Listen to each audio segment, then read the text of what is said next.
Kung ito ay hindi threats, ano pa ba ang maaari nating i-define sa salitang threats?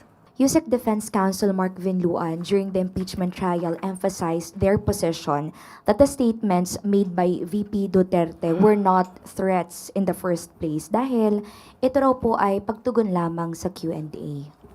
Kung ito ay hindi threats, ano pa ba ang maaari nating i-define sa salitang threats? So, ang ganitong klase na pagresponde ay normal at dapat na i-justify at i-tolerate? Tandaan po natin, ang pinagbantaan dito, hindi lang actually pagbabanta, dahil may kinausap na tao na handang pumatay. Ang sinabihan, ang tao na nais ipapatay, ay ang Pangulo, First Lady, at dating House Speaker. Hindi ito simpleng grave threats na maaaring isampa dyan sa korte. Hindi involved dito ang simpleng tao. Ang pinag-uusapan po natin dito ay Pangulo. Ito ay issue about national security. Ibig bang sabihin ng kanyang mga abogado na kahit sino na lamang na Pilipino o kahit sinong tao ay dapat or maaaring magbanta sa buhay ng isang head of state? Hindi normal ang ganitong klaseng depensa. Kaya sasabihin nila na isang pa na lang to sa korte, hindi po to simpleng grave threats.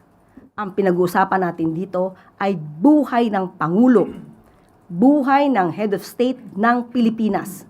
At ang nagbabanta ay hindi rin simpleng tao, Vice Presidente, na umamin na siya ay mayroong kakilalang killer.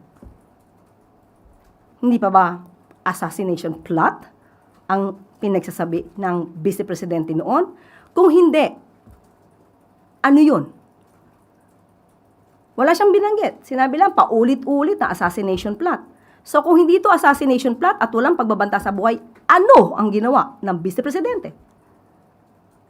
May iba ba siyang meaning sa mga sinabi niyang yon? In the first place, wala siyang dininay na ito ay kanyang sinabi. Gina-justify na lamang nila kung bakit nila ito sinabi. Dalawang reasons kung bakit niya daw ito sinabi ayon sa kanyang mga abogado. Una, di umano ay oppressive ang House of Representatives patungkol kay Attorney Zuleika Lopez.